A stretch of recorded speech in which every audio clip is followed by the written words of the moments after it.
Takia. Queen inside you.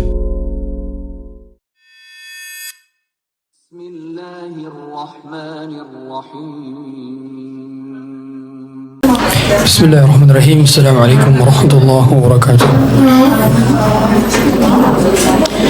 Innal hamdalillah nahmaduhu wa nasta'inuhu wa nastaghfiruh wa na'udzu billahi min shururi anfusina wa min sayyiati a'malina. Man yahdihillahu fala mudilla lahu wa man yudlilhu fala hadiya lahu.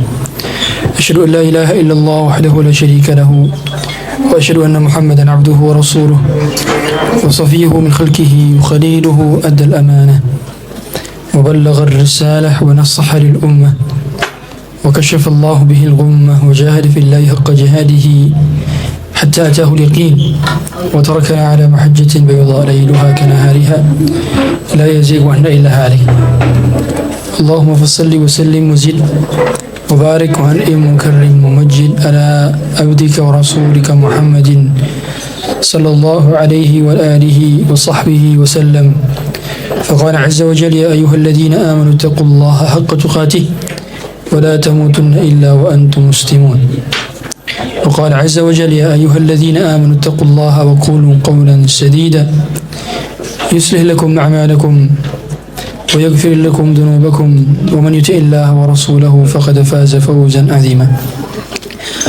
أما بعد فإن أصدق الحديث كتاب الله وخير الهدى هدى محمد صلى الله عليه وسلم وشر الأمور محدثاتها وكل محدثة في دين الله بدعة وكل بدعة ضلالة وكل ضلالة في النار. Para hadirat sekalian, Kia Sisters, begitu ya namanya. Pada kesempatan kali ini kita akan membahas berkenaan dengan wanita-wanita berkelas. Sebagaimana tagline Takia Queen inside you, ada mahkota di dalam hatimu. Kita tahu bahwa mahkota adalah lambang kelas. Bahkan seorang itu bisa dikatakan memiliki mahkota yang paling berkelas, tergantung dari seberapa berkualitas mahkotanya. Kedudukannya tergantung dari mahkotanya. Bahkan di zaman terdahulu, mahkota tiap ratu itu berbeda tingkat kedudukannya. Berbicara tentang kelas atau berkualitas,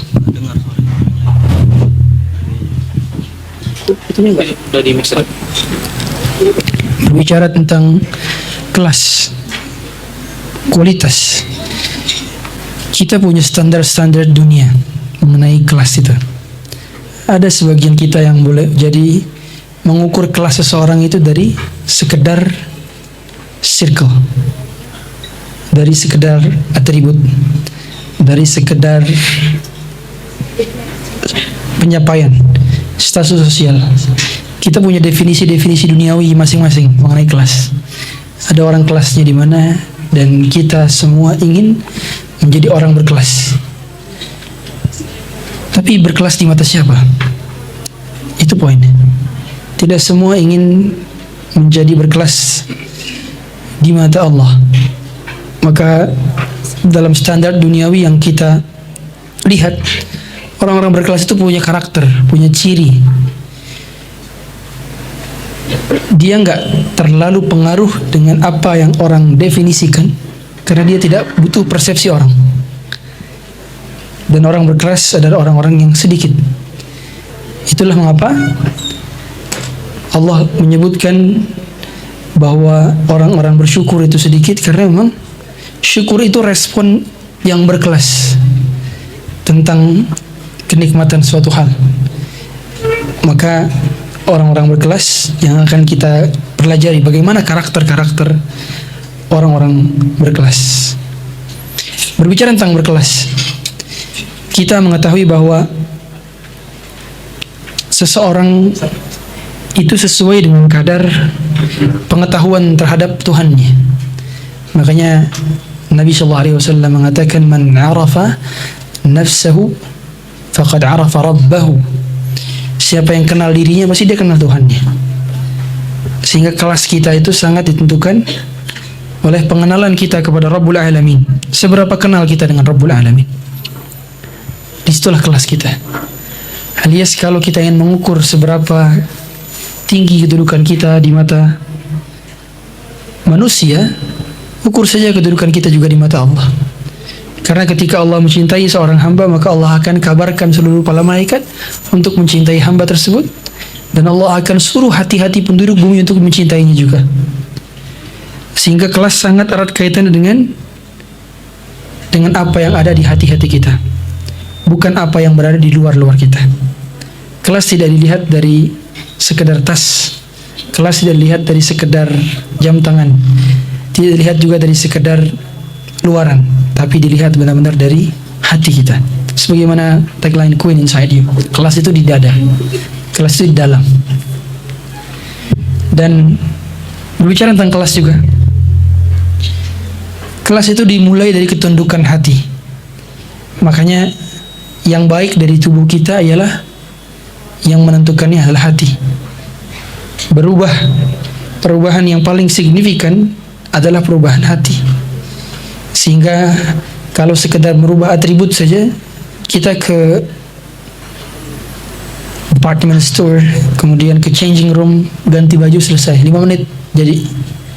Tapi untuk merubah isi hati itu butuh proses yang gak mudah. Pernah ada yang bertanyakan, bagaimana untuk menjadi orang berkelas? Bagaimana untuk menjadi orang yang berkualitas? Tentu caranya adalah berilmu, dan amalkan seluruh ilmu itu. Alias untuk bisa mencapai derajat kelas tertinggi dalam semua bidang, kita butuh ilmu. Nggak ada shortcut proses di sana, nggak ada jalan pintas untuk menjadi orang berkelas. Banyak pakar menyebutkan untuk menguasai satu bidang kita butuh 10.000 jam. Sama dalam perkara akhirat, untuk mendapatkan derajat tertinggi di surga kita butuh ilmu. Bahkan secara khusus Allah Ta'ala mengatakan, yarfa'illahu alladhina amanu minkum walladhina utul ilma darajat. Kami angkatkan dan diangkat untuk orang-orang yang beriman dan orang-orang yang punya ilmu, derajat. Bahkan bukan satu derajat, tapi darajat, banyak derajat, hanya karena punya ilmu dan beriman. Maka Nabi SAW mengatakan, faddul alimi alal abidi kafadli ala adnakum. Keutamaan orang yang berilmu di atas orang yang beribadah saja, alias orang yang beribadah tanpa ilmu dan orang yang berilmu dan beribadah dengan ilmunya, itu seperti keutamaanku di atas kalian. Dalam riwayat lainnya, seperti keutamaan rembulan di atas bintang-bintangnya, kafadil qamari ala sairil kawakib. Seperti keutamaan bulan di tengah tumpukan dan banyaknya bintang-bintang. Semua ingin berkelas, dan kita ingin terlihat terspotlight. Tapi ternyata karakter orang yang berkelas itu, mereka nggak butuh spotlight, karena mereka sudah memiliki spotlightnya tersendiri. Mereka nggak butuh validasi, mereka nggak butuh rate orang untuk menilai mereka 4,5 kah dari 5, 9,5 kah dari 10. Mereka nggak butuh rate orang. Mereka sudah tahu kualitas diri mereka dari Tuhan mereka. Karena seandainya semua orang ngasih rate 0 dari 5 atau 0 dari 10, tapi kualitas kita di hadapan Allah adalah 10/10, kita tetap jadi orang berkualitas, kita tetap jadi orang berkelas. Jadi kelas bukan dilihat dari bagaimana pandangan manusia, tapi benar-benar dilihat dari pandangan Allah. Karakter wanita berkelas berikutnya, wanita berkelas itu punya high standard. Mereka sangat-sangat peduli dengan hal-hal detail. Karena itu yang membedakan baju mahal dan enggak, ya. Detail. Put something on details. Dia selalu lihat yang detail. Perkara-perkara kecil. Alias orang berkelas dari kalangan para ulama, dari kalangan orang-orang soleh, itu selalu merasa galau kalau ada miss satu hal, meskipun kecil, meskipun dipandang orang itu remeh, meskipun dipandang orang itu ya dosa gitu doang mah, kecil aja. tapi dia nggak pernah remehkan dosa kecil. Kayak ada ungkapan, la tanzur ila sigharil ma'siyah walakin anzur ila man asait.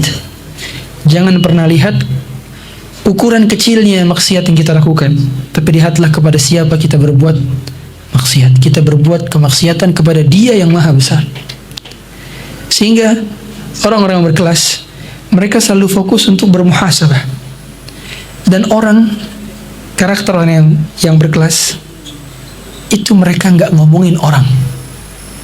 Makanya ada ungkapan kita sering dengar, orang cerdas itu membicarakan ide. Orang yang berada di rata-rata membicarakan peristiwa atau berita, sedangkan orang bodoh membicarakan orang lain. Jadi orang keras bicaranya bukan fulan, alan, fulanah, allanah, bukan. Dia bicaranya bukan orang. Ide apa yang bisa dibuat. Sudah berapa amal saya?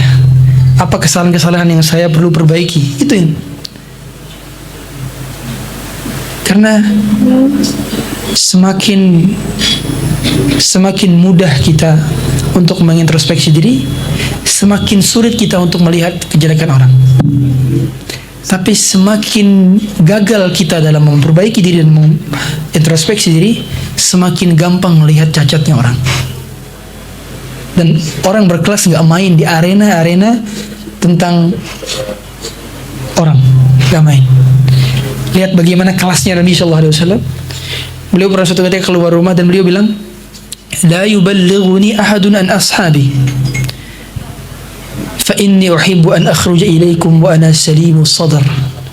Jangan seorang pun di antara kalian yang berbicara tentang person, people, orang, fulan, alan kepada saya, karena saya ingin keluar kepada kalian dalam keadaan hati saya yang lapang. Artinya orang berkelas itu kalau ada obrolan gibah tentang fulan dan alan, dia stop. Kamu mau bicara orang? Kita orang berkelas bicarakan ide, gagasan. Kita bicarakan what's next. Orang berkelas itu selalu punya what's next-nya masing-masing. Apa berikutnya? Oh, saya sudah amal yang satu, amal berikutnya. Saya sudah bantu orang yang satu, apa berikutnya? What's next? What's next? What's next? Kan gitu. Orang berkelas nggak main di karena ngomongin orang itu nggak ada manfaatnya. Apa manfaatnya?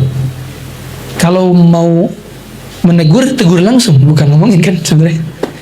Maka dia nggak main di ranah person. Dia selalu main di ranah yang memang butuh dibicarakan, alias dia nggak ngomongin yang nggak penting. Karena waktu mereka itu mahal, hadirin. Pernah di sini ada yang ke konsultan atau ke psikolog atau ke dokter, itu per menitnya itu bisa mahal. Atau nggak usah jauh-jauh deh, ke salah satu selebriti, Hotman Paris. Antum mau konsultasi ke Hotman Paris, itu per menitnya jutaan, hadirin. Karena dia ngerasa dia berkelas dengan ilmunya. Dia ngerasa dia punya skill di bidang legal, di bidang hukum, di bidang pengacara, lawyer. Maka dia merasa butuh dihargai dengan waktunya. Maka kita pun demikian. Kapan kita ngerasa kita membicarakan hal-hal yang gak faedah, nir faedah, kelas kita anjlok, turun. Kelas kita tidak berada di levelnya lagi. Orang-orang berkelas membicarakan yang besar-besar. Itulah mengapa dahulu Abdullah bin Barak pernah ditanya. Beliau itu jarang sekali beliau membicarakan orang, dan jarang sekali beliau terlalu banyak beraktivitas dalam bergaul. Beliau hanya seperlunya saja. Artinya kalau ada pergaulan yang perlu. Kalau tidak ada, ya udah. Kebanyakan berinteraksi dengan bukunya. Ditanya, ma yu'nisuk, apa yang membuat kau bahagia? Kemudian beliau tunjukkan kitab-kitabnya. Ini kitab-kitab hadis. Ini yang membuat saya bahagia. Hadzal ladzi yu'nisuni, ini yang membuat saya bahagia. Orang yang nanya bilang, wa minar rijal, maksud kita itu dari kalangan manusia, bukan benda. Apa yang buatmu bahagia? Apa yang dapat menghiburmu? What something entertain you? Apa? Maka beliau bilang, alladzina fiha, orang-orang yang dibicarakan di dalam buku inilah yang buat saya bahagia. Alias, what? Nabi SAW dan para sahabatnya dan orang-orang yang pernah bertemu dengan beliau dan mulia, sehingga mereka berbicarakan tentang, artinya mereka nggak bicara tokoh fiktif, mereka bicara tokoh real. Artinya orang berkelas itu nggak nonton drakor, hadirin. Orang berkelas nggak nonton drama-drama fiktif, mereka nggak nonton sinetron, mereka nggak nonton cerita-cerita dongeng, mereka cerita wujud asli. Artinya mereka lebih khatam kisahnya Maryam, Khadijah, Aisyah, Fatimah radhiyallahu taala anhunna ajma'in. Mereka bicarakan tokoh-tokoh yang pernah disebutkan sebagai wanita-wanita terbaik sepanjang peradaban manusia. Dan yang bilang wanita terbaik itu Rasulullah SAW. Rasulullah itu bilang, khairu nisa'il alamin, sebaik-baik wanita di atas permukaan bumi dan di atas permukaan langit. Alamin itu kan alam semesta. Berarti bumi dan langit ini wanita terbaik. Ternyata 4. Artinya mereka betul-betul mengerti tentang bagaimana karakter wanita terbaik itu. Mereka fahami hadis-hadisnya, mereka hafalkan riwayat-riwayatnya, dan mereka berusaha untuk semaksimal mungkin menjadi seperti mereka. Alias wanita-wanita berkelas itu minim drama. Minim drama. Karena permasalahan wanita itu adalah berkutik dan berputar di drama-dramanya. Dan itu sudah dimulai dari kecil. Makanya mengapa yang kita bisa fokus dengan diri kita, memperbaiki, kita akan sedikit drama. Coba, kalau kita fokus kepada perbaikan isi hati kita dan perbaikan diri kita, kita akan less drama. Bagi dia less is more. Sedikit itu terkadang bisa lebih banyak rasanya. Makanya ada ungkapan orang itu more is less. Terkadang justru kebanyakan justru malah membuat kita jadi rapuh di dalam. Kita nggak benar-benar kuat di dalam itu karena kita merasa less. Makanya itulah mengapa Rasulullah SAW adalah orang yang paling berkualitas, dan ternyata beliau tidak terlalu mementingkan sekedar atribut-atribut duniawi saja. Hadirat yang dirahmati Allah Subhanahu wa taala, orang yang berkelas dia itu selalu tepat, aksinya tepat. Kapan dia tahu dia harus lembut, kapan dia tahu dia harus tegas, kapan dia ke kanan, kapan dia ke kiri, kapan dia diam, dan kapan dia bersikap. Yang berkelas.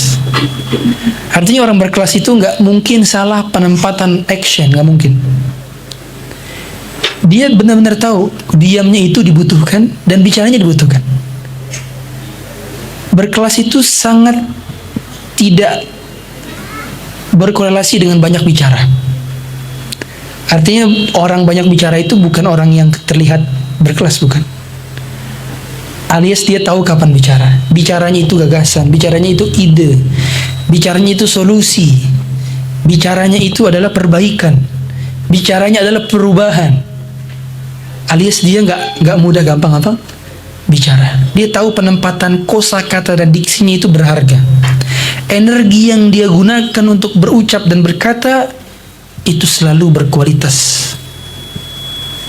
Karena mubazir, hadirin, kalau kita sekedar berucap kosakata dan kita mengeluarkan energi yang sia-sia. Elegan itu terlihat dari seberapa dia tahu kapan dia ngomong dan kapan dia diam, kapan dia bersikap tegas dan kapan dia bersikap lembut, kapan dia memberikan saran dan kapan dia mendengarkan saran, kapan dia memberikan masukan dan kapan dia menerima masukan. Berkelas. Dia sangat tahu betul-betul perannya. Sebagaimana Ummu Salamah. Ummu Salamah itu tahu kapan berikan saran kepada Nabi SAW dan kapan diam. Dan ketika memberikan saran tepat pada waktunya, mampu membuat 1.400 pasukan para sahabat taat dan nurut kepada Nabi SAW semuanya. Lihat, karena sarannya di waktu yang tepat. Ibunda Khadijah punya aksi yang sangat tepat. Ketika Nabi ketakutan dan kedinginan menggigil, maka yang dilakukan bukan berucap, karena momen perkataan tidak dibutuhkan saat itu. Yang dibutuhkan saat itu adalah aksi. Maka ya aksinya dilakukan adalah diambil selimutnya dan dibalutkan kepada tubuh Nabi SAW yang mulia. Kapan berbicaranya? Dan tidak ada kosakata pertanyaan di sana. Orang berkelas tahu kapan bertanya. Karena kalau dia menempatkan pertanyaan yang keliru, pertanyaan bukan pada sesinya, dia bukan orang berkelas. Orang berkelas itu tahu kapan nanya, kapan jawab, kapan diam. Lihatlah Ibunda Khadijah bahkan tidak bertanya dan tidak mengeluarkan pertanyaan ketika suaminya menggigil ketakutan. Gak ditanya, kamu kenapa? Kamu habis gimana? Kamu habis ngapain? Enggak. Tunggu suaminya merespon dan mengatakan, inni khasyitu ala nafsi. Aku khawatir terhadap diriku sendiri. Barulah beliau menyampaikan pengalamannya. Apa yang beliau katakan? Wallahi la yukhzika Allahu abadan. Demi Allah, Allah tidak akan menghinakanmu karena engkau menyambung silaturahmi, kau membantu orang fakir miskin, kau senang untuk menolong orang, dan kau watu'inu ala nawaibil haq, kau selalu menolong orang yang susah. Perkataan Nabi SAW ini, perkataan Ibunda Khadijah ini menunjukkan bahwa orang berkelas itu kaya akan pengalaman, dan pengalamannya berkualitas. Karena Ibunda Khadijah itu kan nggak tahu dari wahyu, beliau bukan nabi, beliau nggak tahu. Kenapa beliau bisa bilang, demi Allah kau tidak akan dihinakan karena kau menyambung silaturahmi, karena kau membantu orang fakir miskin, karena kau selalu menolong orang susah. Perkataan ini kan dibangun di atas apa? Pengalaman, experience. Dan Ibunda Khadijah selalu punya pengalaman berkualitas. Gimana tidak, beliau punya mantan suami sebelumnya yang meninggal, Halah dan juga Atiq. Beliau adalah saudagar, beliau pernah ketemu banyak orang dan beliau tahu menghandle setiap orang. Kabilahnya kabilah mulia dan pengalaman-pengalaman yang bijaksana. Dan orang berkelas juga nggak main dengan berita-berita rendahan. Nabi SAW mengatakan, wa kariha lakum qila wa qala. Sehingga orang berkelas itu mereka selalu nggak gampang percayaan. Alias mereka itu adalah tim selalu cross check, tim selalu tabayyun. Jadi mereka bukan orang yang sekedar dari telinga dengar langsung komentar, enggak. Itu bukan mainnya. Dia nggak main di arah sana. Dia selalu tahu kapan dia perlu mempercayai sesuatu dan kapan dia berkomentar.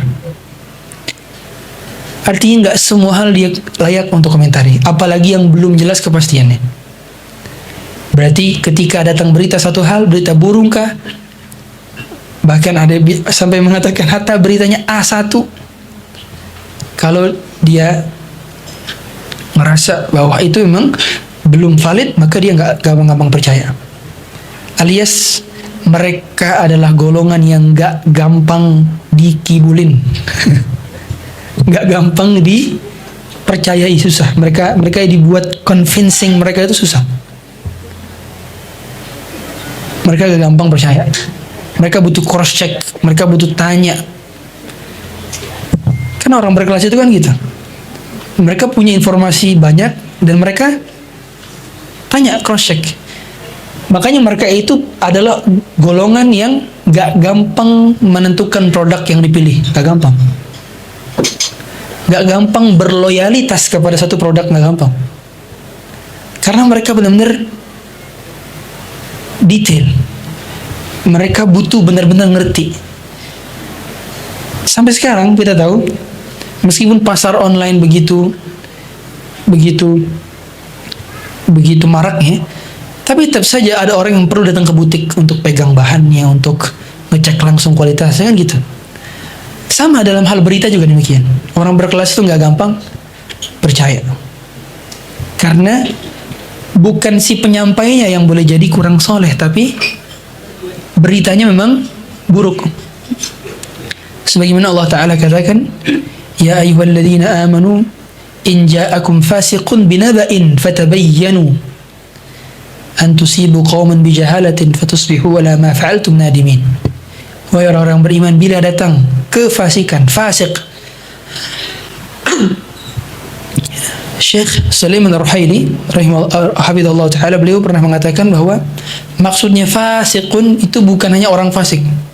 Jadi bukan apabila datang kepada kalian orang fasik maka bertabayunlah, bukan.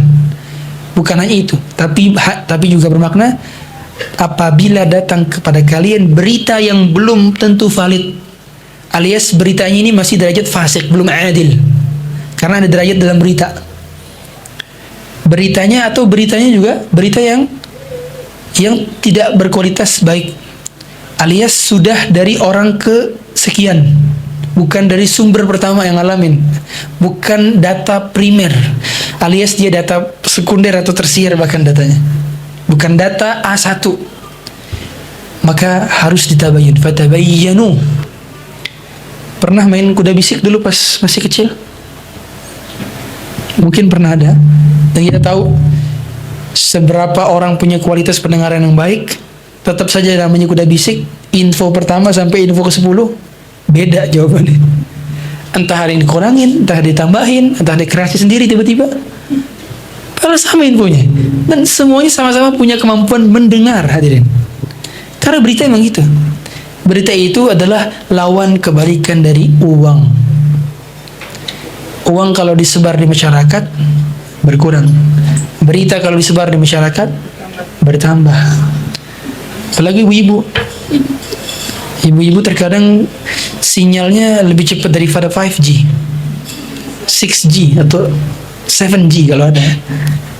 Maka jangan mudah untuk percaya dengan suatu berita dan jangan berkomentar terhadap yang kita dengar. Ingat, ini kaidah. Kalau kita berkomentar terhadap hal parsial akan salah. Karena parsial.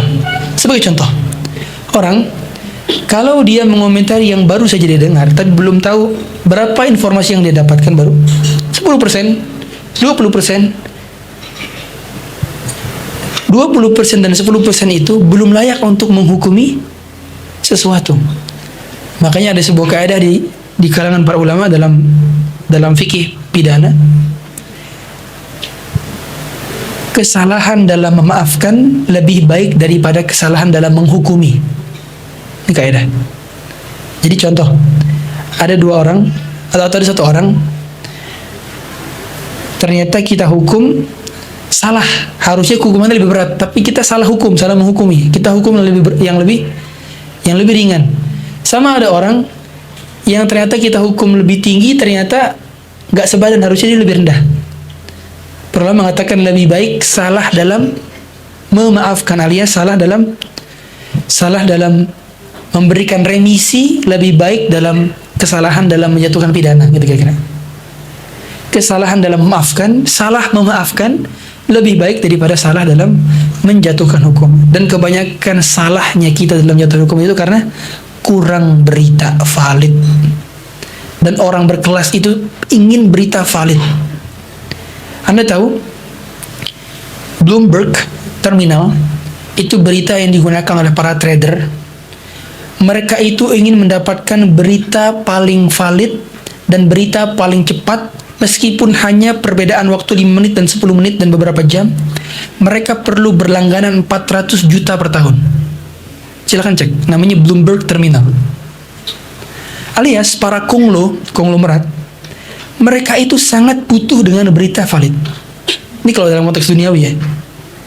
Validitas berita dan informasi bagi mereka itu sangat menentukan decision mereka untuk menentukan ambil uang dari sini lempar ke sini, ambil uang dari sini lempar ke sini, karena mereka punya sektor yang banyak dalam bisnis mereka.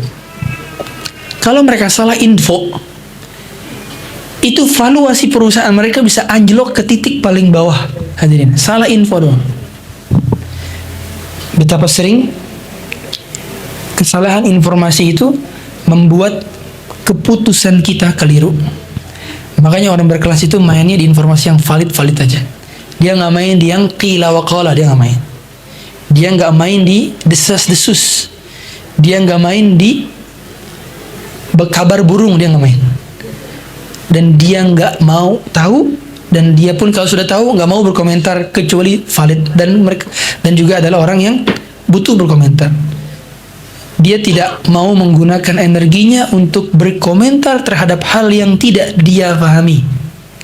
Karakter orang berkelas itu, kalau bukan bidang saya, dan that's not our own business, itu bukan urusan kita, dia nggak mau komentar.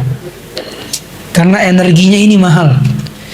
Dia bisa nambah informasi dengan energi itu, dia bisa baca buku, dia bisa baca Quran, dia bisa sholat, dia bisa punya waktu yang berkualitas untuk di-spend dibandingkan mengomentari hal yang belum tahu kepastiannya dan mengomentari yang bukan bidangnya. Karena dua hal ini sudah pasti salah. Kalaupun benar, salahnya lebih banyak daripada benarnya. Kemudian karakter orang berkelas berikutnya adalah mereka itu sangat-sangat punya good manners. Sangat-sangat punya good manners. Ingat, manners itu nggak bisa dibeli. Manners itu dipelajari dan dilatih. Beda dengan fashion. Fashion itu bisa dibeli. Kita beli baju hari ini bisa dipakai langsung. Tapi kalau manners nggak bisa. Contoh, ada orang yang terbiasa teriak-teriak. Kosakatanya teriak-teriak. Disuruh behave dia, punya manners, kosakatanya lembut. Itu susah hadirin. Susah. Mau dia belajar satu hari itu biar bisa lembut, nggak mudah. Besoknya kembali lagi ke selat awal.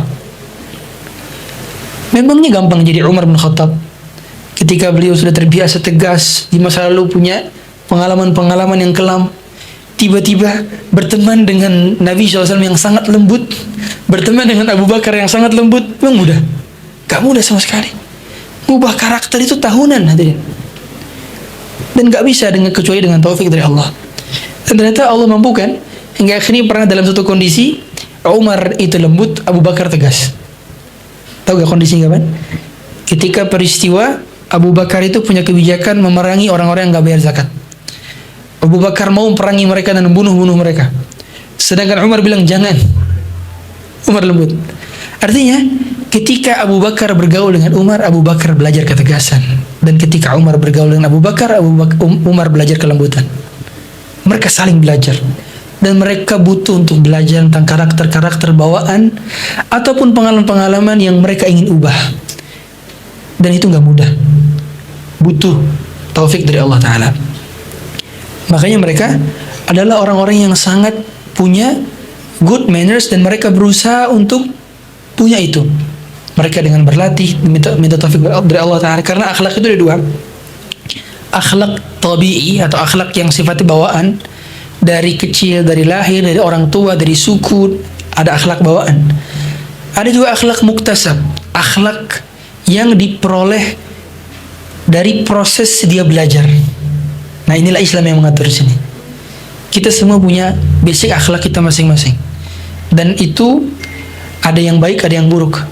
Tapi bisa semua di-alternate menjadi baik apabila kita berusaha untuk mengubah akhlak itu menjadi baik dan juga berdoa serta meminta taufik dari Allah Ta'ala. Makanya mengapa di antara salah satu doa iftitah adalah Allahumma hdini li ahsanil akhlaq la yahdi li ahsaniha illa anta wasrif anni sayyi'aha la yasrifu anni sayyi'aha illa anta. Itu doa iftitah salah satunya. Doa iftitah ada banyak, ada belasan. Salah satunya adalah minta akhlak yang baik. Ini menunjukkan bahwa orang yang berkelas mereka itu punya good manners. Mereka bicaranya santun, mereka tutur katanya jernih, auranya meneduhkan, dan mereka kalaupun marah, mereka marahnya elegan. Kalaupun sedih, mereka enggak menurunkan kehormatan. Mereka punya cara yang paling elegan, at its finest. Jadi paling bagus mannersnya. Dan itulah istri Nabi SAW adalah contoh dari manners yang baik. Sebagaimana dahulu Hafsah itu pernah ditanya oleh Umar bin Khattab. Tatkala Umar bin Khattab ini mendengar ada bait-bait syair yang dilantunkan oleh seorang wanita yang ditinggal 4 bulan lebih lamanya karena suaminya itu ke medan jihad. Ternyata wanita ini bersyair, seandainya kalaulah bukan takut kepada Rabbul Alamin, niscaya kasur-kasurnya akan bergetar, alias dia mau berzina. Maka Umar bertanya kepada Hafsah, berapa lama wanita itu bisa tahan tidak berhubungan? Maka Hafsah lihat jawaban dengan elegan. Beliau nggak langsung jawab. Beliau gunakan kata innallaha la yastahyi minal haqq. Sesungguhnya Allah itu tidak malu kepada kebenaran. Alias beliau ingin sampaikan, saya ucapkan jawaban ini bukan untuk menurunkan derajat saya, tapi ini karena ini kebenaran gitu. Jadi sering para sahabiyat atau para sahabat, mereka ketika berbicara tentang hal-hal yang dalam tanda kutip tabu untuk dibicarakan, mereka memulainya dengan innallaha la yastahyi minal haqq. Sesungguhnya Allah itu tidak malu untuk berbicara tentang kebenaran. Makanya pernah ada sahabat yang bernama Miqdad bin Aswad. Beliau itu disuruh oleh Ali bin Abi Thalib untuk bertanya tentang, mohon maaf, cairan madhi. Apa hukum madhi, katanya. Akhirnya beliau malu dan beliau suruh Miqdad bin Aswad tanya ke Nabi SAW. Kata Ali bin Abi Thalib, dan Nabi menjelaskan bahwa itu najis tapi tidak membatalkan, tapi tidak berhadas besar. Hadirin hadirat Allah Subhanahu wa taala. Kemudian karakter wanita berkelas lainnya, mereka adalah orang yang paling selektif memilih circle. Mereka adalah orang yang paling selektif memilih circle. Mereka bukan orang yang gampangan dan masuk ke semua circle. Mereka adalah orang-orang yang gak suka circle yang penuh dengan toksik, gak suka penuh dengan drama, gak suka penuh dengan gibah, dan gak suka bikin turun derajat. Alias mereka adalah orang-orang yang sangat memperhatikan kualitas ketakwaan circle-nya.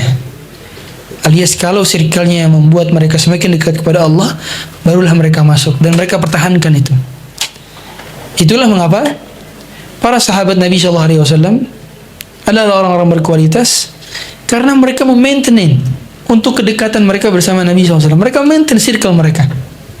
Saking mereka ingin memaintain circle yang bagus mereka sampai hijrah. Nabinya pergi ke Madinah, mereka juga ikut ke Madinah. Itu kan tujuannya untuk memaintain circle. Dan itulah dikatakan sahabat yang sejati. Mereka butuh orang-orang yang mengingatkan mereka. Mereka tidak pernah tersinggung ketika diingatkan. Mereka selalu mengambil pelajaran di ibrah. Setiap nasihat yang masuk mereka jadikan sebagai lesson. Ada lesson learning setiap kali mereka dengar nasihat. Jadi bedanya nasihat bagi orang beriman adalah orang beriman merenung ketika dengar nasihat, sedangkan orang yang tidak berkualitas mereka tersinggung.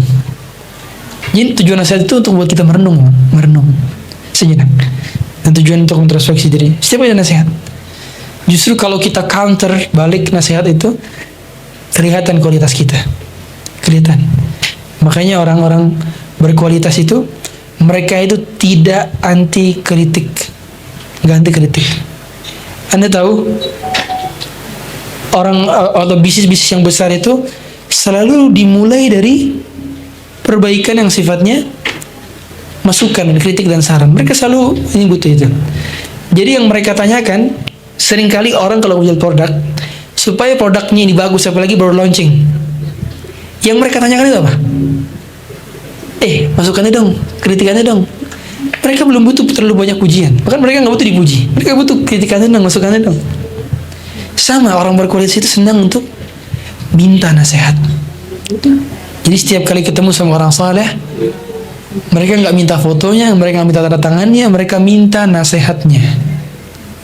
Dan kita baru bisa mengamalkan hak-hak muslim kepada muslim lainnya adalah idza stansahaka fansah lahu.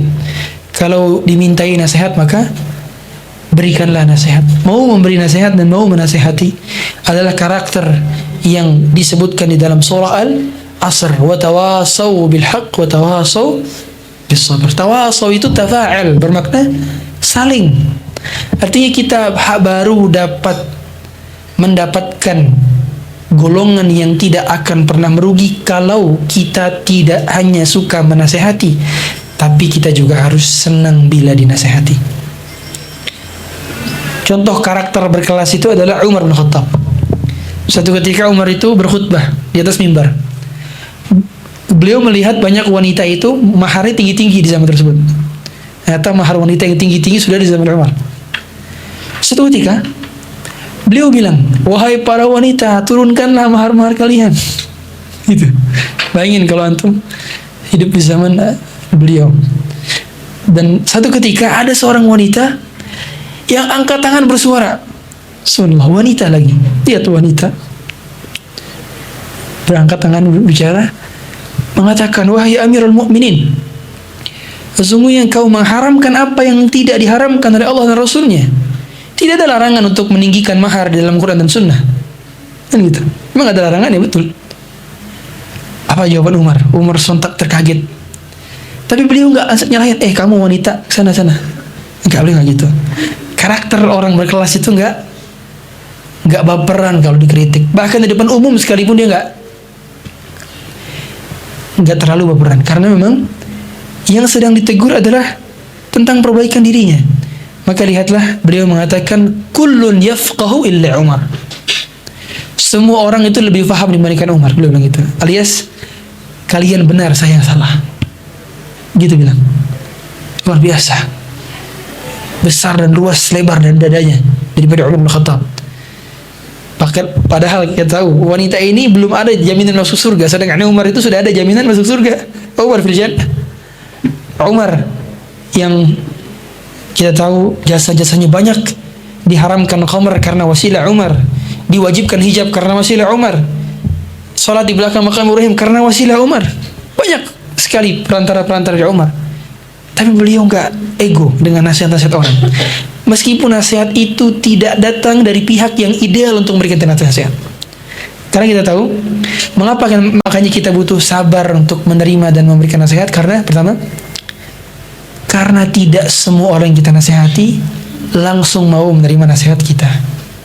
Itulah namanya sabar menasihati.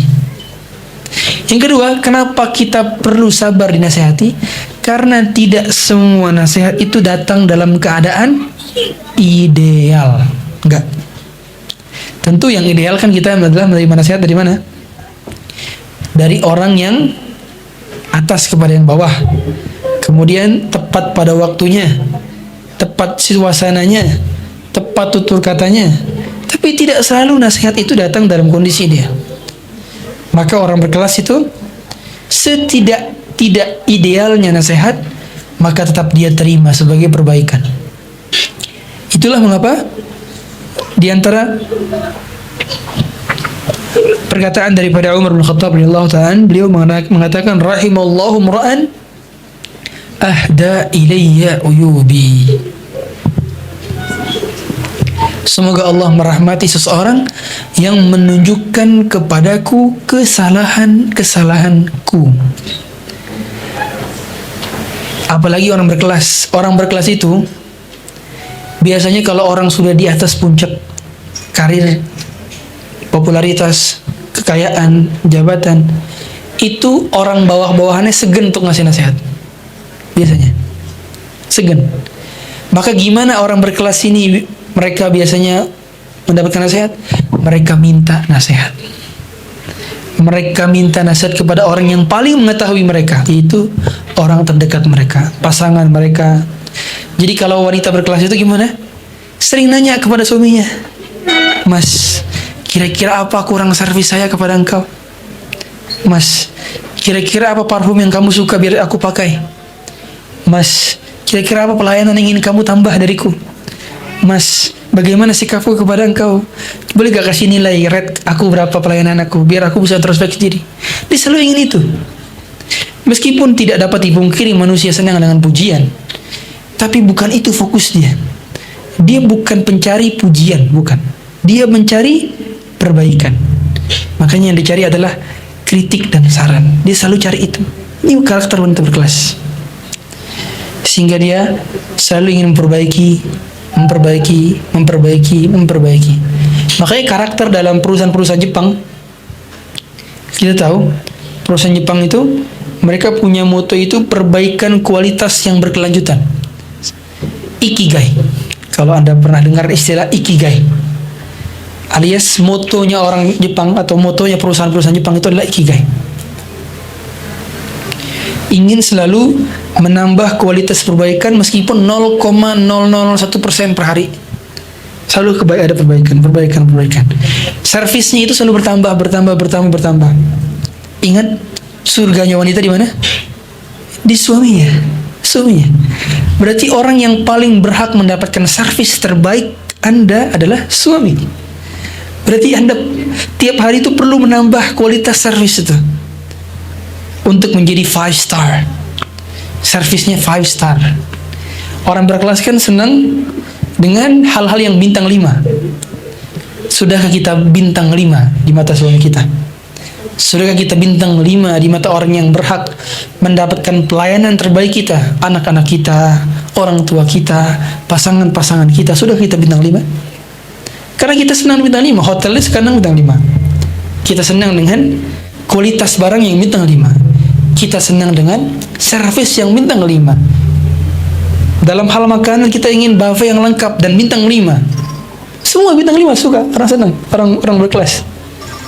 Tapi sudahkah kita membintang 5-kan diri kita dalam hal servis kepada orang yang paling layak mendapatkan sebaik-baiknya servis?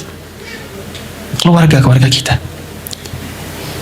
Sehingga orang berkelas itu mereka merasa terus butuh perbaikan. Muhasabah terus. Hadirin hadirat Allah Subhanahu wa taala. Karakter orang berkelas berikutnya adalah orang berkelas ini senang dengan konsistensi. Jadi orang berkelas itu senang dengan hal-hal yang bersifat konsisten. Mereka itu punya rutin yang gak bisa diganggu gugat. Ada memang waktu untuk dirinya dengan Tuhannya, ada waktu dirinya dengan suaminya, ada waktu dirinya dengan anaknya. Dan ini gak boleh diganggu gugat. Masih ingat Nabi SAW itu suatu ketika sedang family time bersama keluarganya. Waktu pada Isya itu family time-nya Nabi SAW. Tiba-tiba datang Arab Badui, teriak dari luar kamar Nabi SAW. Dan tahukah kita, dia teriak dengan tanpa menyebut nama Nabi. Dia teriak dengan menyebut Ya Muhammad. Tidak menyebut Ya Rasulullah, tidak menyebut Ya Nabi Allah. Dia hanya menyebut Ya Muhammad. Satu ketika turun firman Allah, Innal ladhina yunadunaka min wara'il hujurati aktsaruhum la ya'qilun. Sesungguhnya orang-orang yang memanggilmu dari luar kamarmu di waktu-waktu tersebut adalah orang-orang yang tidak berfikir.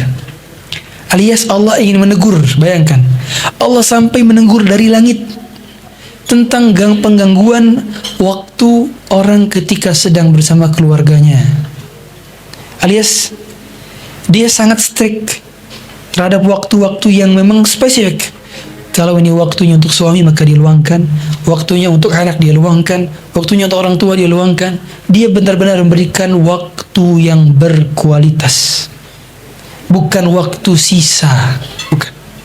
Waktu berkualitas. Dia tahu waktu berkualitas ini akan hilang. Momen kebersamaan kita bersama pasangan akan hilang. Momen kebersamaan kita bersama anak akan sirna.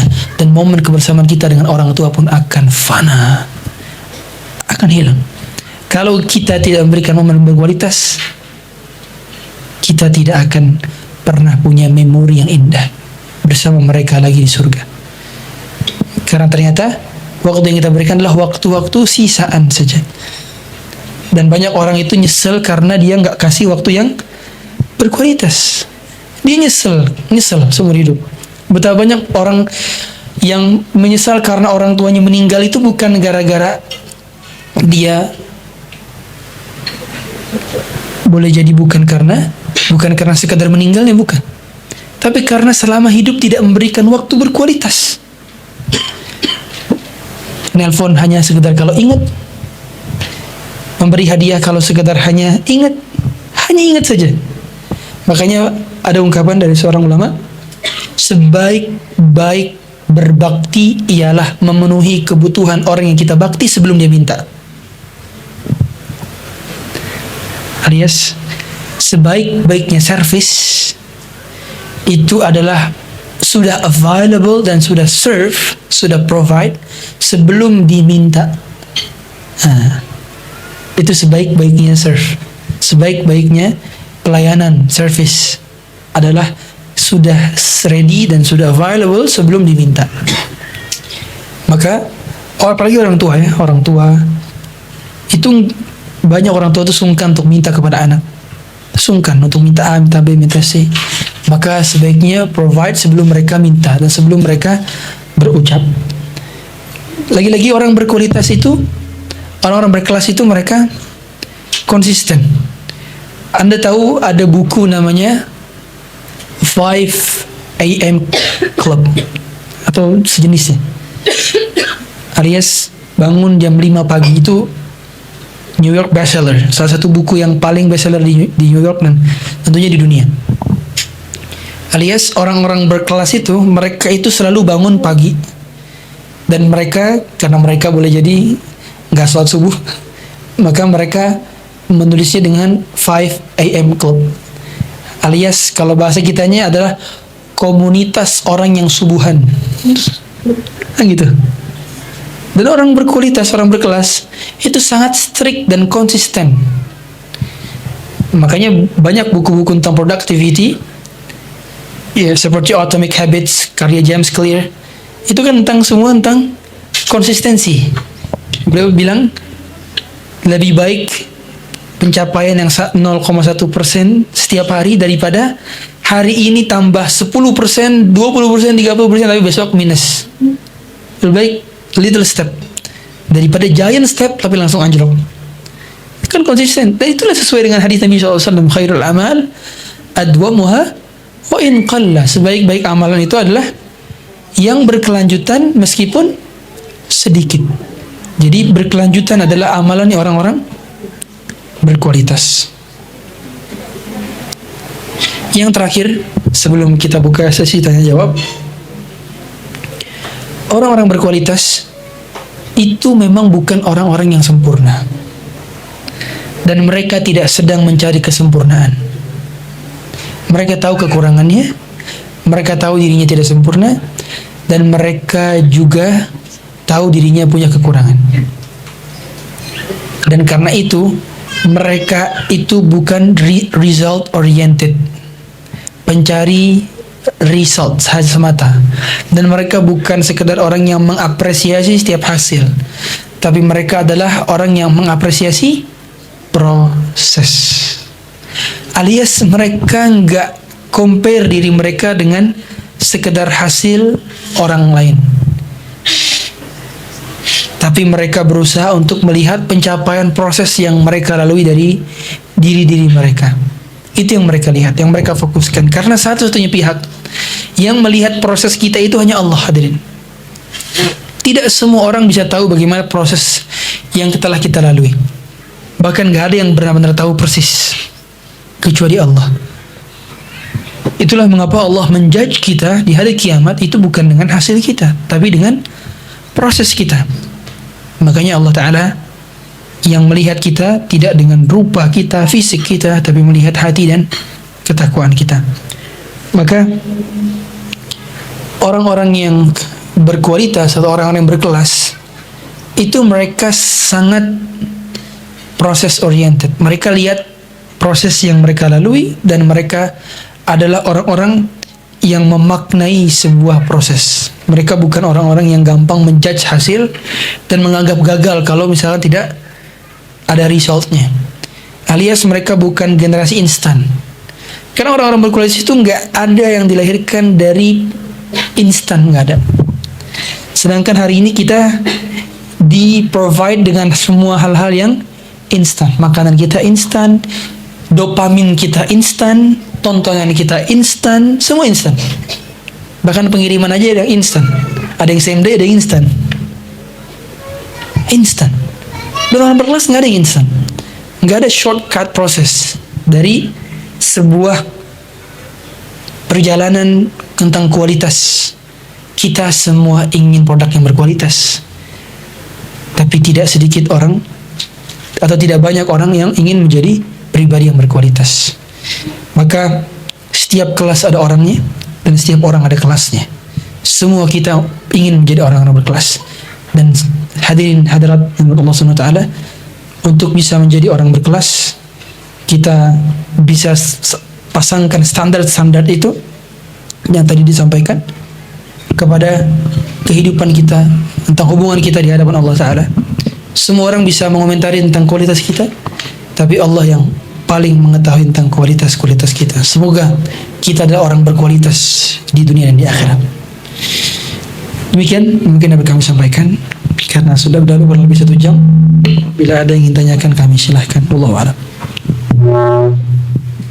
Baik, jazakumullahu khairan khairan kepada Ustadz atas ilmu dan nasihat yang sangat bermanfaat. Semoga menjadi keberkahan dan kebaikan bagi kami semua, khususnya para Kia Sister yang hadir pada hari ini. Kami membuka sesi tanya jawab. Kami persilakan 3 penanya terlebih dahulu. Dan bagi yang bertanya akan mendapatkan bingkisan dari Safar, Mulia, dan Takia. Bagi sister yang mau bertanya, silakan.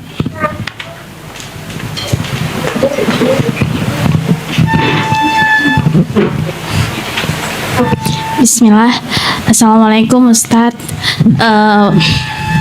Perihal wanita yang berkelas, seminggu yang lalu saya baru saja memutuskan untuk resign dari pekerjaan saya, yang dimana pekerjaan saya ini adalah mungkin impian banyak orang di bidang perminyakan. Dan keputusan saya resign adalah menimbang banyaknya safar jauh dan ikhtilat yang mungkin nantinya saya akan sendirian di tengah para laki-laki gitu, karena bidang ini emang banyaknya laki-laki. Seminggu setelah saya resign, saya merasa ada kehampaan dan melihat teman-teman yang lain sedang, maksudnya di status WA ataupun di sosmed mereka lagi di suasana kantor, saya merasa kualitas diri saya jadi maksudnya saya bingung dan galau, apakah saya menurunkan kualitas saya sendiri begitu Pak Ustadz. Jazakillah khair. Waalaikumsalam warahmatullahi wabarakatuh. Yang benar jazakallahu khairan. Dan usahakan kalau kita mengucapkan khair itu dipakai tambahan fathatain alias khairan. Karena artinya bisa beda. Jazakallahu khair sama jazakallahu khairan. Kalau laki-laki jazakallah, kalau perempuan jazakillah. Kalau banyak jazakumullah, kalau banyaknya perempuan jazakunnallahu khairan. Terima kasih pertanyaannya, sangat bagus sekali. Dan tentu kita tahu bahwa obsesi kita itu sangat bergantung dengan circle. Ya. Kita ingin produk apa itu sangat juga bergantung kepada circle. Orang lagi nonton apa hari ini yang happening itu juga tergantung dari circle. Orang lagi pakai baju apa, orang lagi minum di kopi mana, orang lagi hype tumbler mana, itu kan tergantung circle. Ada orang-orang hari ini yang nggak tahu tuh tumbler yang bikin dia buat kaya, nggak tahu. Tumbler 500 juta, setengah M. Ada orang nggak tahu, tapi ada orang yang tahu. Ada orang nggak tahu hari ini lagi ada film apa di Netflix, dia nggak tahu karena circle-nya nggak nonton itu. Ada orang nggak tahu orang lagi happening apa dalam dunia, katakanlah dunia K-pop, dia nggak tahu karena dia nggak bersirkel di sana. Karena memang obsesi kita itu sangat bergantung kepada circle. Kualitas kita juga bergantung kepada circle. Dan tentu setelah pertimbangan yang matang, awalnya bekerja di dunia perminyakan dengan gaji yang besar, tapi bersafar, yang mana safarnya tentu tidak menggunakan mahram kalau konteksnya pekerjaan, dan juga berikhtilat dengan laki-laki, maka keputusan yang sudah Allah berikan taufik tentunya telah memilih untuk beresign, dan kita apresiasi bersama, semoga Allah istiqomahkan langkahnya. Dan tentu itu tidak mudah, berat, tapi kita banyak bersyukur Allah mudahkan kita. Dan orang berkelas itu lagi-lagi nggak dihargai dengan harta. Orang berkelas itu mereka juga nggak terlalu silau dengan hal-hal yang bersifat sekedar materi saja.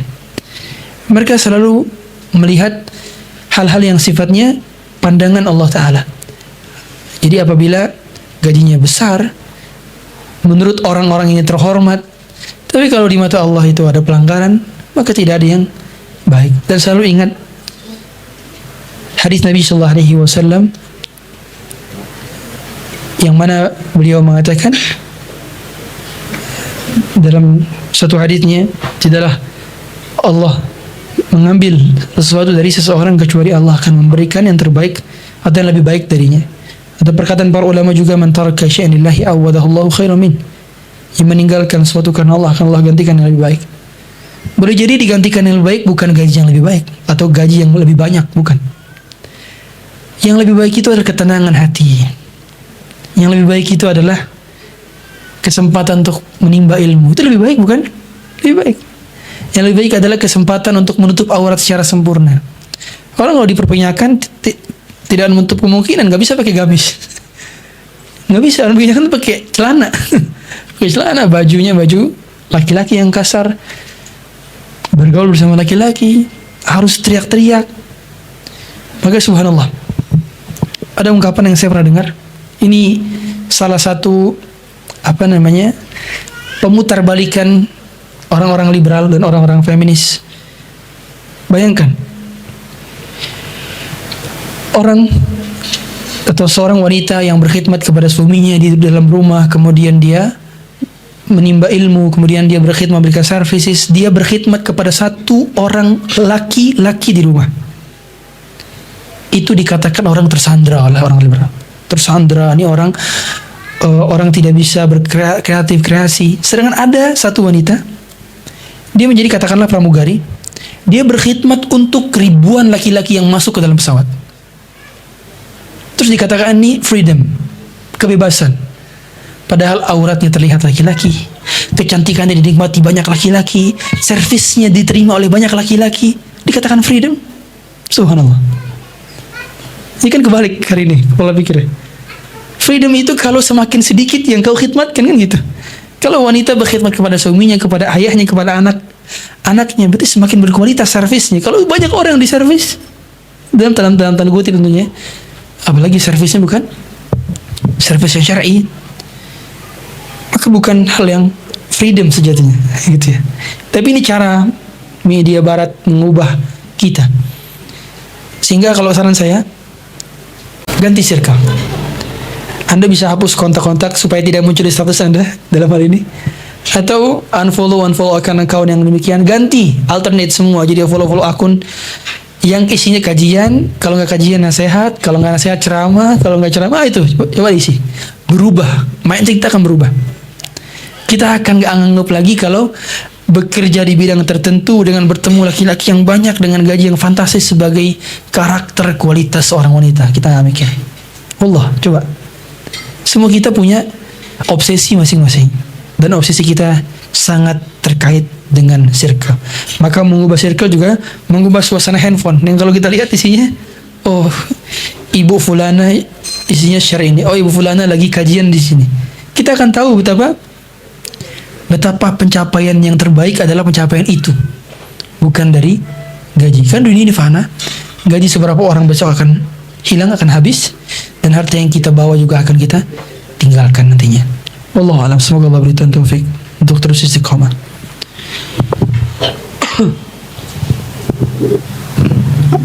Baik, pertanyaan selanjutnya, pertanyaan kedua.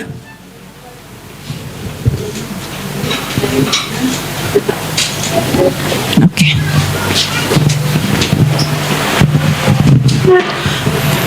Bismillahirrahmanirrahim. Assalamualaikum warahmatullahi wabarakatuh, Ustadz. Saya mau tanya, kebetulan saya dengan sahabat saya itu berdua sering mengikuti kajian yang sama. Lalu dengan sahabat saya ini tiba-tiba ada beberapa pendapat yang kadang kami itu suka berbeda. Yang paling sering berbeda pendapat adalah ketika membahas ada kajian yang berbayar dan kajian yang tidak berbayar. Saya sebetulnya dengan sahabat saya ini kalau ngobrol suka cocok, kalau misalkan bahas agama dan kehidupan, kebetulan juga pekerjaannya sama, juga cocok. Jadi saya pun nggak mau putus pertemanan dengan teman saya, tapi saya juga bagaimana cara menyikapi dengan wanita yang berkelas atau wanita-wanita yang baik, sehingga ketika kita membahas hal ini tidak menjadi perdebatan yang panjang, karena pasti selalu sekali ketika misalkan saya atau Umi saya ikut ke kajian yang berbayar, beliau pasti komentar dan itu akan menjadi perdebatan yang panjang seperti itu, Ustaz. Terima kasih. Assalamualaikum. Barakallahu fiik. Terima kasih pertanyaannya. Orang-orang berkelas, mereka ketika punya masalah itu konsultasinya itu selektif. Mereka konsultasi kepada pihak itu sangat selektif. Dan dalam hal ini ketika kita mendapati ada perbedaan pendapat, ada khilaf di antara para ulama, di antara karakter orang berkelas, mereka itu nggak langsung nanya kepada pihak A, pihak B, pihak C, cari tahu, diskusi, nggak. Itu bukan karakter orang berkelas. Karakter orang berkelas itu langsung nanya ke pusat. Nanya ke pusat alias istikharah. Nanya ke pusat itu alias minta doa kepada Allah. Berdoa langsung kepada Allah. Jadi mereka gak sibuk dengan berdebat. Ketika ada khilaf itu bukan debat. Nah ini penting. Hari ini orang itu kalau khilaf kan langsung buka post atau thread segala macam dilugukan di sosial media untuk adu argumen, di sana akhirnya debat. Orang berkelas bukan gitu. Orang berkelas itu langsung konsultasi ke pusat. Saya tanya, orang kalau mereka punya satu penyakit jantung, katakan orang paling kaya di Indonesia, apa yang mereka lakukan? Mereka akan cari dokter spesialis jantung paling top di negara itu. Kan gitu. Berlangsung konsultasi kepada pihak yang paling tepat untuk menangani masalah jantungnya, kan gitu. Karena mereka punya akses, punya uang, dan kita semua punya Allah. Kita semua punya pusat, dan Allah Ta'ala adalah pihak yang memberikan kita solusi atas setiap permasalahan-permasalahan kita, penyakit-penyakit kita. Sehingga kebiasaan para ulama itu kalau mereka dapati ada khilaf di kalangan para ulama, mereka itu langsung berdoa. Di antara doa mereka adalah Allahumma Rabb Jibril wa Mikail wa Israfil fatir as-samawati wal ard Rabb kulli syai'in wa malika anta tahkumu baina ibadika fima kanu fihi yakhtalifun ihdini lima ikhtalifa fihi min al-haqqi bi'idhnika innaka tahdi man tasha' wa ila siratin mustaqim. Itu doanya yang artinya ujungnya adalah ya Allah, tunjukkanlah aku kepada jalan yang engkau pilih, ihdini lima ikhtalifa fihi, atas apa yang mereka khilafkan, karena engkau menunjukkanku jalan yang lurus. Ini menunjukkan bahwa kita tidak mengandalkan otak, analisa, pendapat, ustadz kita, siapapun. Kita mengandalkan petunjuk dari Allah. Karena banyak orang ketika dapat khilaf, dia justru malah yang pertama kali dilakukan bukan berdoa, tapi langsung cari di web, langsung cari video Ustadz A, langsung cari video Ustadz B, langsung cari dukungan, langsung cari debat. Enggak, kayak gitu kan. Dia nggak langsung tanya kepada Allah. Harusnya kita benar-benar bertanya kepada Allah Ta'ala dengan cara berdoa kepadanya. Itu yang pertama dilakukan. Yang kedua, kita tahu segala hal yang sifatnya kontemporer, saya ulangi, segala hal yang sifatnya kontemporer itu selalu rawan perdebatan. Kontemporer, kajian di panggung, kajian tidak di panggung, kajian berbayar, kajian tidak berbayar, itu kan sifatnya kontemporer. Di dalam konteks ini, dulu kajian boleh jadi nggak ada tiket, sekarang ada tiket. Kajian khusus, kajian umum, kajian di rumah, kajian di masjid. Hal-hal yang boleh jadi kontemporer. Selalu dalam perdebatan. Masalah diskon, apalagi kemarin GoPay dengan diskon tanpa GoPay. diskon Shopee Pay dengan diskon Shopee Pay, COD, semua kontemporer itu kayak gitu. Memang selalu rawan dengan perdebatan karena dia kasus baru, kasus yang baru. Dulu ulama belum pernah ada kajian boleh jadi di panggung. Sekarang ada kajian mau gimana hukumnya kan gitu. Belum pernah ada kajian dengan spotlight, cahaya lampu latar. Dulu, sekarang ada. Kan kontemporer sifatnya. Dan yang kontemporer memang debatable, kan gitu. Debatable. Dan ingat, kebanyakan perdebatan itu selalu berujung kepada ketidakproduktivitasan kita dalam beribadah. Semua. Orang yang banyak debat itu pasti lupa zikir. Boleh jadi ada lupa miss ibadah yang enggak dia kerjakan. Karena memang debat itu bukan tugas semua orang. Debat itu khusus ahli ilmu. Warasikhuna fil ilm. Jadi dalam konteks permasalahan adu argumen itu tuh bukan untuk semua kalangan, itu untuk kalangan tertentu. Artinya tugas kita itu pertama, kalau tugas kita sebagai orang awam, saya pun awam, maka kita bermohon kepada Allah Ta'ala untuk diberi petunjuk. Yang kedua alias beristikharah. Kalau kita condong kepada salah satunya, ya sudah jalani. Kalau kita yakini kebenarannya dan kita siap berhujah di hadapan Allah Ta'ala di hari kiamat, selesai urusan masing-masing. Itu yang hendaknya perlu kita lakukan. Adapun kalau kita lihat ada orang yang berbeda pendapat dalam perkara-perkara ijtihadiyah, fiqhiyah, maka kita hormati sebagai sebuah pendapat yang dia yakini dan dia pilih, dan tidak perlu dibahas berlarut-larut gitu ya. Tapi memang orang berkelas itu bukan berarti nggak punya pandangan yang berbeda. Ada dua penghuni surga yang pernah juga berbeda pendapat. Tadi Umar dan Abu Bakar radhiyallahu ta'ala anhuma, mereka juga berbeda pendapat, hadirin.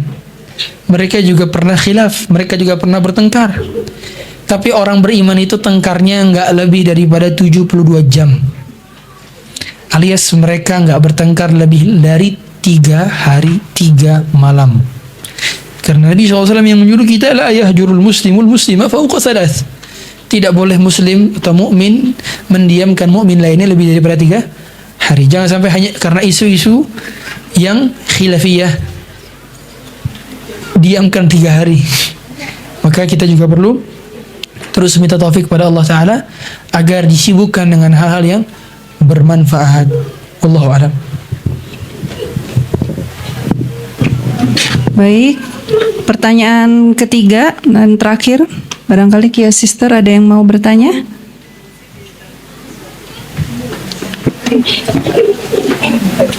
Baik, ada yang mau bertanya.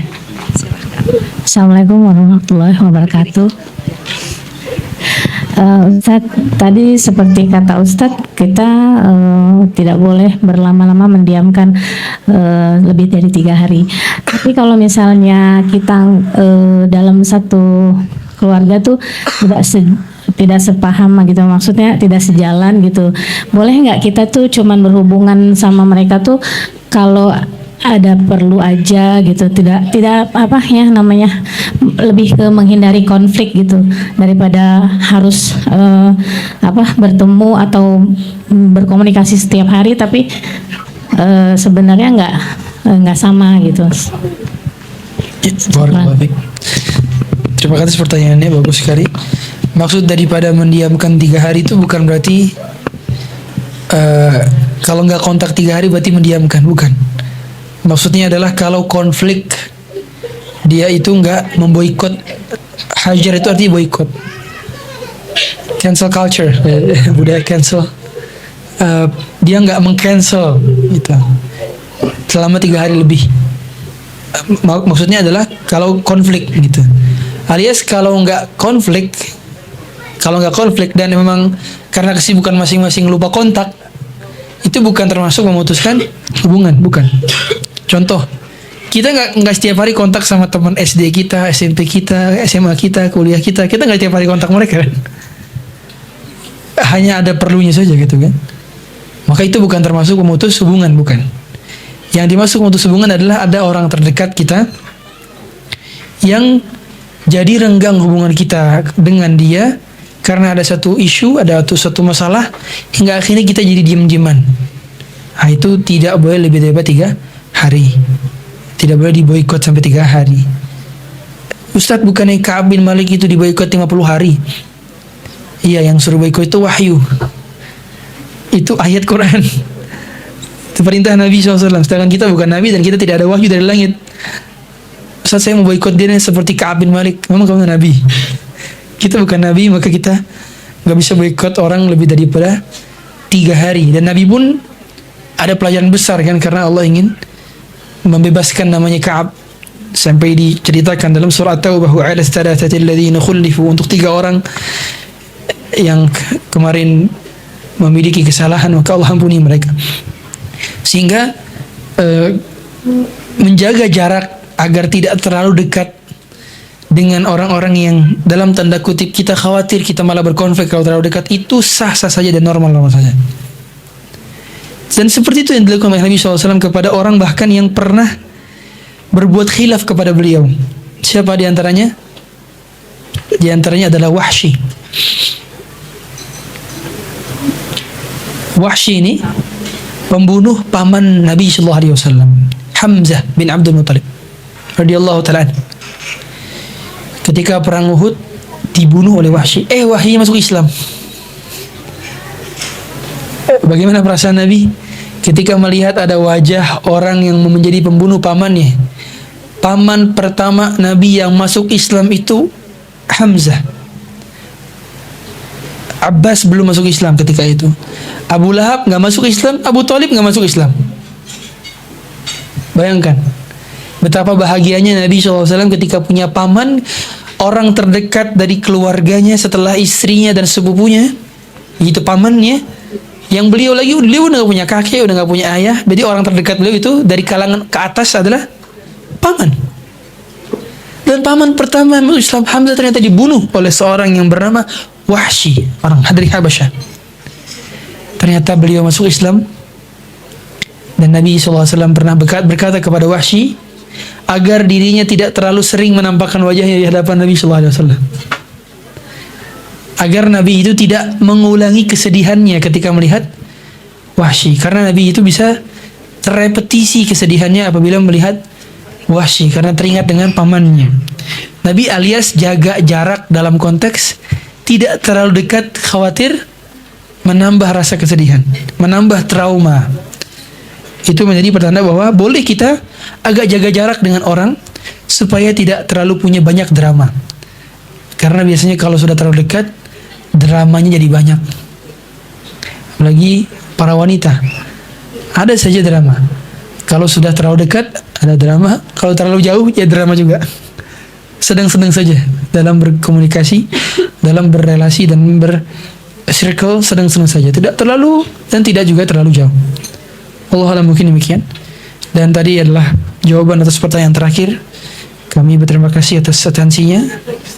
Dan mohon maaf apabila kurang berkenan atau ada kesalahan atau kejahilan yang kami sampaikan. Semoga Allah berkahi, rahmati kita semua dalam naungan Allah dari semua circle-circle yang kita punya, agar kita benar-benar menjadi orang yang berkualitas bukan hanya di mata manusia, berkelas bukan hanya di pandangan manusia, tapi juga berkualitas dan berkelas menurut pandangan Allah Azza wa Jalla. Subhanakallahumma bihamdika asyhadu an la ilaha illa anta astaghfiruka wa atubu ilaik. Sallallahu ala nabiyyina Muhammadin wa ala alihi wasahbihi wasallam. Assalamualaikum warahmatullahi wabarakatuh. Takia, Queen inside you.